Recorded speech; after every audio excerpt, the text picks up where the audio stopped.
At 99 years old, the Lord appeared to Abraham and said, I am God Almighty. Serve me faithfully and live a blameless life. I will make a covenant with you. By this I will guarantee to make you into a mighty nation. At this, Abram fell face first into the dust. God then said to him, This is my covenant with you.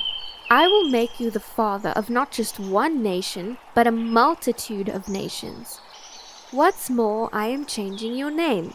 It will no longer be Abram. You will now be known as Abraham, for you will be the father of many nations. I will give you millions of descendants who will represent many nations. Kings will be among them. I will continue this everlasting covenant between us, generation after generation. It will continue between me and your offspring forever. I will always be your God, and the God of your descendants after you. Yes, I will give all of Canaan to you and your offspring forever, and I will be their God. God told Abraham that their part of the agreement is to obey the terms of the covenant. Abraham and all his descendants have a continual responsibility. God then said, This is the covenant that you and your descendants must keep. Each male among you must be circumcised. This will be a sign that you and your descendants have accepted this covenant.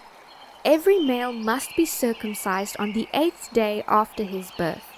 This applies to both your family members as well as the servants born into your household and the foreign-born servants that you have purchased. All must be circumcised. Your bodies will thus bear the mark of my everlasting covenant. Anyone who refuses to be circumcised will be cut off from the covenant family for violating the covenant. God then added, Regarding Sarai your wife, her name will no longer be Sarai. You will be calling her Sarah from now on, and I will bless her and give you a son from her. Yes, I will bless her richly, and she will become the mother of many nations. Kings will be among her descendants. Abraham then bowed down to the ground and laughed to himself in disbelief. How could I become a father at the age of 100? Wondered Abraham. Besides, Sarah is 90. How could she have a baby? Abraham said to God, Yes, may Ishmael enjoy your blessing. God replied, saying, Sarah your wife will bear you a son. You will name him Isaac, and I will confirm my everlasting covenant with him and his descendants. As for Ishmael, I will bless him too, just as you have asked. I will cause him to multiply and become a great nation. 12 princes will become his descendants. But my covenant is with Isaac, who will be born to you and Sarah about this time next year.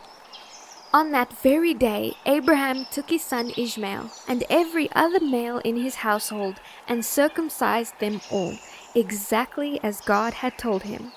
Abraham was exactly 99 years old at that time. His son Ishmael was 13 years old. The Lord appeared again to Abraham while he was camped near the oak grove. One day about noon, as Abraham was sitting at the entrance of his tent, he suddenly noticed 3 men standing nearby. He immediately got up and ran to meet them. He welcomed them by bowing low to the ground. My Lord, he said, if it pleases you, stop here for a while. Rest in the shade of this tree while my servants get some water to wash your feet. Let me prepare some food to refresh you. Please, stay a while before you continue on your journey. They replied, saying, All right, do as you have said. So Abraham ran back to the tent to tell Sarah to get 3 measures of her best flour and to bake some bread. Abraham then ran out to the herd and chose a fat calf, then told a servant to butcher it. When the food was ready, he took some cheese curds and milk along with the roasted meat, and he served it to the men. As they ate, Abraham waited on them beneath the trees. Where is Sarah your wife? They asked. In the tent, Abraham replied, "About this time next year I will return and your wife Sarah will have a son." Now Sarah had been listening to this conversation from the tent nearby. Abraham and Sarah were both very old and long past the age of having children. Sarah then laughed silently to herself. "How could a worn-out woman like me have a baby?" she thought, "and my husband being old too?" The Lord then asked Abraham why Sarah laughed. Why did she say, "Can an old woman like me have a baby?" Is anything too hard for the Lord? About a year from now, just as I have told you, I will return, and Sarah will have a son. Sarah was afraid, and so she denied that she had laughed. But he said, "That is not true. You did laugh." Then the men got up from their meal and started on towards Sodom. Abraham went with them part of the way. "Should I hide my plan from Abraham?" asked the Lord. "For Abraham will become a great and mighty nation, and all the nations of the earth will be blessed through him. I have singled him out so that he will direct his sons and their families to keep the way of the Lord and do what is right and just. Then I will do for him all that is promised." So the Lord told Abraham, "I heard that the people of Sodom and Gomorrah are extremely evil, and that everything they do is wicked. I am going to go down and see for myself whether or not these reports are true. Then I will know." The two other men went on towards Sodom, but the Lord remained with Abraham for a while. Abraham approached him and said, "Will you destroy both innocent and guilty alike? Suppose you find 50 innocent people within the city. Will you still destroy it and not spare it for their sake? Surely you wouldn't do such a thing.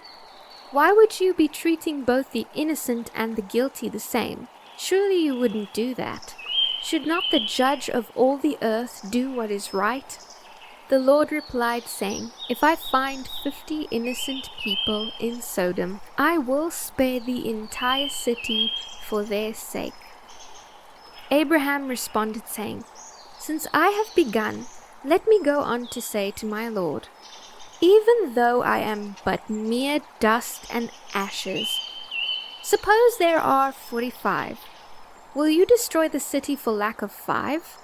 The Lord replied, "I will not destroy it if I find 45.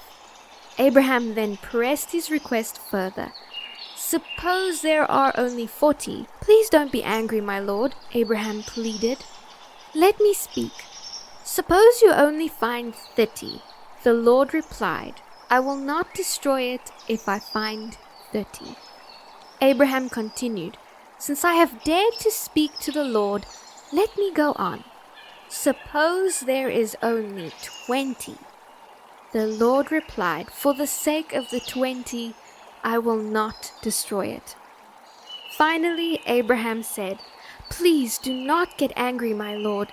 I will only ask one more question. But what happens if there is only 10? Then for the sake of the 10, I will not destroy it," replied the Lord. When the conversation ended, the Lord went on his way, and Abraham returned to his tent.